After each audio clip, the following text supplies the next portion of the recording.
हाँ तो नमस्कार बच्चों, कैसे हो आप लोग सभी। आई होप आप लोग अच्छे होंगे, अपनी पढ़ाई को अच्छे से कर रहे होंगे।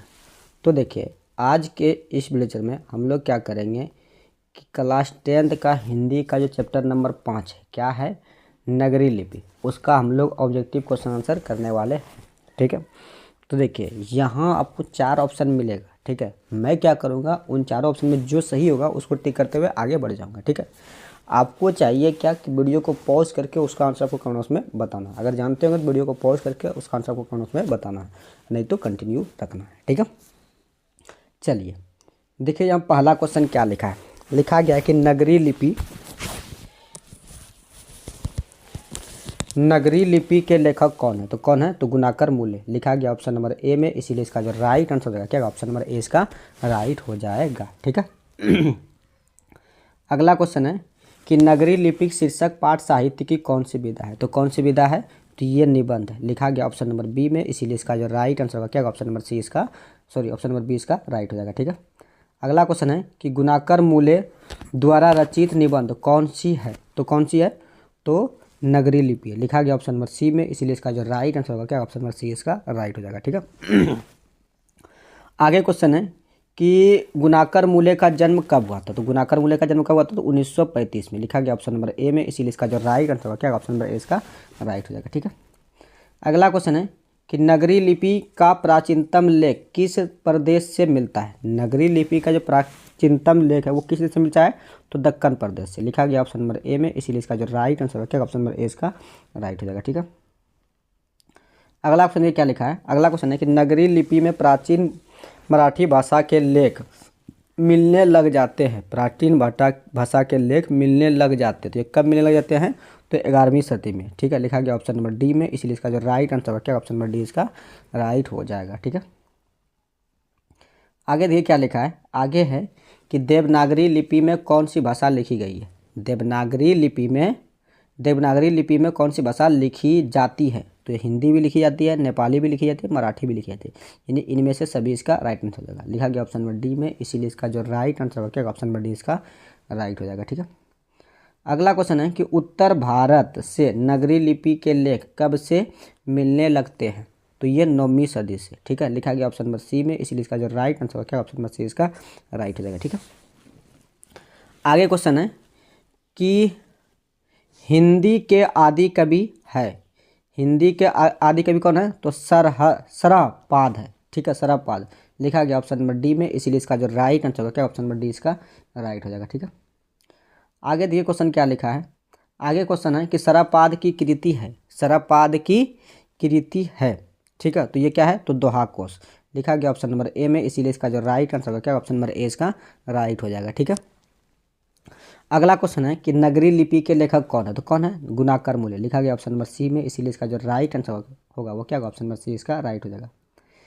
चलिए आगे देखिए क्या लिखा है। आगे है कि 12वीं सदी के केरल के शासक के सिक्कों पर वीर केरलस्य जैसे शब्द लिपि में अंकित था। तो किस लिपि में, देवनागरी लिपि में। ठीक है, लिखा गया ऑप्शन नंबर डी में, इसीलिए इसका जो राइट आंसर होगा क्या, ऑप्शन नंबर डी इसका राइट हो जाएगा। ठीक है, चलिए आगे देखिए क्या लिखा है।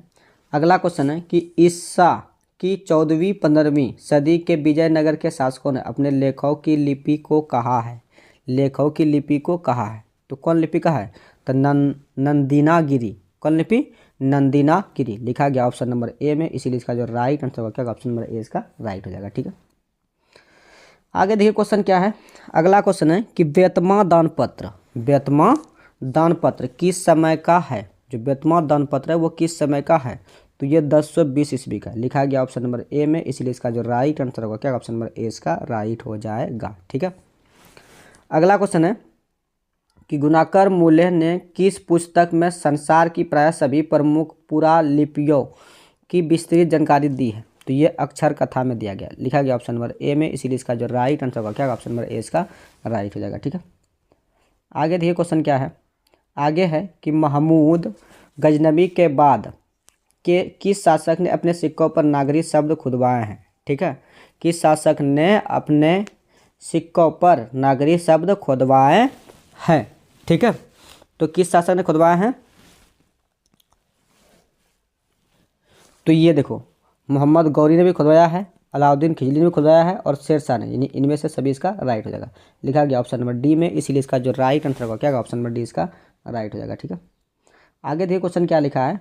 अगला क्वेश्चन है कि उत्तर भारत में पहल पहल किस राजाओं के लेखों में नगरी लिपि देखने को मिलता है। तो ये गुर्जर प्रतिहार राजाओं में। ठीक है, लिखा गया ऑप्शन नंबर बी में, इसीलिए इसका जो राइट आंसर होगा क्या, ऑप्शन नंबर बी इसका राइट हो जाएगा। ठीक है, अगला क्वेश्चन है कि नगरी लिपि के आरंभिक लेख हमें कहाँ से मिलते हैं। तो कहाँ से मिलते हैं, दक्षिण भारत से। कहाँ से मिलते हैं, दक्षिण भारत से। लिखा गया ऑप्शन नंबर सी में। ठीक है, इसीलिए इसका जो राइट आंसर होगा क्या, ऑप्शन नंबर सी इसका राइट हो जाएगा। ठीक है, चलिए आगे देखिए क्वेश्चन क्या लिखा है। अगला क्वेश्चन है कि नक्षत्र, ये है कि नक्षत्र लोक किस लेखक की कृति है। तो ये गुणाकर मूल्य की। लिखा गया ऑप्शन नंबर बी में, इसीलिए इसका जो राइट आंसर होगा क्या, ऑप्शन नंबर बी इसका राइट हो जाएगा। ठीक है, अगला क्वेश्चन है कि मराठी भाषा की लिपि क्या है। तो मराठी भाषा की लिपि क्या है, तो नागरी लिपि है। लिखा गया ऑप्शन नंबर सी में, इसीलिए इसका जो राइट आंसर होगा क्या, ऑप्शन नंबर सी इसका राइट हो जाएगा। ठीक है, आगे देखिए क्वेश्चन क्या लिखा है। आगे है कि धारा नगरी के कौन परमार शासक विदानुरागी थे। धारा नगरी के कौन परमार शासक विदानुरागी थे। ठीक है, तो ये भोज शासक। लिखा गया ऑप्शन नंबर बी में, इसीलिए इसका जो राइट आंसर होगा क्या, ऑप्शन नंबर बी इसका राइट हो जाएगा। ठीक है, अगला क्वेश्चन है कि चंद्रगुप्त द्वितीय का व्यक्तिगत नाम क्या था। तो देव था। लिखा गया ऑप्शन नंबर ए में, इसीलिए इसका जो राइट आंसर होगा क्या, ऑप्शन नंबर ए इसका राइट हो जाएगा। ठीक है, अगला क्वेश्चन ये क्या लिखा है। अगला क्वेश्चन है कि हिंदी भाषा की लिपि क्या है। तो हिंदी भाषा की लिपि क्या है, तो देवनागरी। लिखा गया ऑप्शन नंबर बी में, इसीलिए इसका जो राइट आंसर होगा क्या, ऑप्शन नंबर बी इसका राइट हो जाएगा। ठीक है, अगला क्वेश्चन देखिए क्या है कि दोहा कोश किसकी रचना है। तो ये है सरहपाद की रचना है दोहा कोश। लिखा गया ऑप्शन नंबर ए में, इसीलिए इसका जो राइट आंसर होगा क्या, ऑप्शन नंबर ए इसका राइट हो जाएगा। ठीक है, आगे देखिए क्या लिखा है। अगला क्वेश्चन है कि रामायण की रचना किस भाषा में हुई है। ठीक है, यह भाषा में है, तो किस भाषा में, संस्कृत। रामायण महाभारत किस भाषा में है, तो संस्कृत। लिखा गया ऑप्शन नंबर ए में, इसीलिए इसका जो राइट आंसर होगा क्या, ऑप्शन नंबर ए इसका राइट हो जाएगा। ठीक है, अगला क्वेश्चन है कि तमिल मलयालम तेलुगु कन्नड़ भाषाएं हैं। तो ये दक्षिण भारत की भाषा है। लिखा गया ऑप्शन नंबर डी में, इसीलिए इसका जो राइट आंसर होगा क्या, ऑप्शन नंबर डी इसका राइट हो जाएगा। ठीक है, आगे देखिए क्या लिखा है। अगला क्वेश्चन है कि पहली बार देवनागरी लिपि के टाइप कब बने। ठीक है, तो कब बने, तो करीब 200 सदी पहले। कहाँ है, करीब 200 सदी पहले। ठीक है, तो लिखा गया ऑप्शन नंबर ए में, इसीलिए इसका जो राइट आंसर होगा क्या, ऑप्शन नंबर ए इसका राइट हो जाएगा। ठीक है, अगला क्वेश्चन है कि अक्षरों की कहानी जिसकी रचना है, यानी किसकी रचना है, अक्षरों की कहानी किसकी रचना है, तो गुणाकर मूल्य की रचना है। लिखा गया ऑप्शन नंबर बी में, इसीलिए इसका जो राइट आंसर होगा क्या, ऑप्शन नंबर बी इसका राइट हो जाएगा। ठीक है, आगे देखिए क्या लिखा है। अगला क्वेश्चन है कि नागरी लिपि निबंध गुणाकर मूल्य की किस पुस्तक से लिया गया है। तो भारतीय लिपियों की कहानी से लिया गया। लिखा गया ऑप्शन नंबर सी में, इसीलिए इसका जो राइट आंसर होगा क्या, ऑप्शन नंबर सी इसका राइट हो जाएगा। अगला क्वेश्चन है कि 9वीं सदी में सुदूर दक्षिण से प्राप्त वर्गुण का पलियम ताम्रपत्र किस लिपि में है। तो किस लिपि में, नागरी लिपि में। लिखा गया ऑप्शन नंबर ए में, इसीलिए इसका जो राइट आंसर होगा क्या, ऑप्शन नंबर ए इसका राइट हो जाएगा। ठीक है, चलिए आगे देखिए क्या लिखा है। आगे है कि सूर्य नामक पुस्तक किसकी रचना है। तो किसकी रचना है, तो गुणाकर मूल्य की। लिखा गया ऑप्शन नंबर सी में, इसीलिए इसका जो राइट आंसर होगा क्या, ऑप्शन नंबर सी इसका राइट हो जाएगा। ठीक है, आगे देखिए क्या लिखा है। अगला क्वेश्चन है कि नेवारी भाषाएं किस लिपि में लिखी जाती है। तो किस लिपि में, तो देवनागरी लिपि में लिखी जाती है। लिखा गया ऑप्शन नंबर ए में, इसलिए इसका जो राइट आंसर होगा क्या, ऑप्शन नंबर ए इसका राइट हो जाएगा। ठीक है, आगे क्वेश्चन है कि भारतीय लिपियों की कहानी पुस्तक के रचित कौन है। तो गुणाकर मूल्य। लिखा गया ऑप्शन नंबर डी में, इसीलिए इसका जो राइट आंसर होगा क्या, ऑप्शन नंबर डी इसका राइट हो जाएगा। ठीक है, आगे देखिए क्वेश्चन क्या लिखा है। अगला क्वेश्चन है कि हिंदी तथा इसकी विविध बोलियों किस लिपि में लिखी जाती है। तो किस लिपि में, देवनागरी लिपि में लिखी जाती है। ठीक है, तो इसका right answer option number A इसका राइट हो जाएगा। ठीक है, तो ये था 34 क्वेश्चन गुणाकर मूल्य से, ये नगरी लिपि से। ठीक है, बाकी बात इसका जो पीडीएफ किसी को चाहिए होगा ना, तो पीडीएफ के लिए आप टेलीग्राम चैनल ज्वाइन कर लीजिएगा। ठीक है, टेलीग्राम चैनल का लिंक आपको वीडियो के डिस्क्रिप्शन में मिल जाएगा, या फिर आप ग्रुप यानी टेलीग्राम पे जाके सर्च कीजिएगा गुरुकुल बोर्ड, तो वहाँ से भी आपको मिल जाएगा। ठीक है, बाकी बात जो बच्चे चैनल पर नए होंगे चैनल को सब्सक्राइब कर लेंगे, वीडियो को अपने दोस्तों में जरूर शेयर करना है ताकि वो भी लास्ट मोमेंट में तैयारी कर सके अच्छा खासा, ठीक है। क्योंकि अभी आप जानते हैं कि कोई भी सब्जेक्ट हो वहाँ ऑब्जेक्टिव का वेटेज 50% रहता है, ठीक है। तो अगर आप ऑब्जेक्टिव भी पकड़ कर लेते हैं तो आपका जो रिजल्ट है वो अच्छा खासा आ जाएगा, ठीक है। तो चलिए हम लोग आज के लिए इतना रखते हैं, मिलेंगे अगली वीडियो में।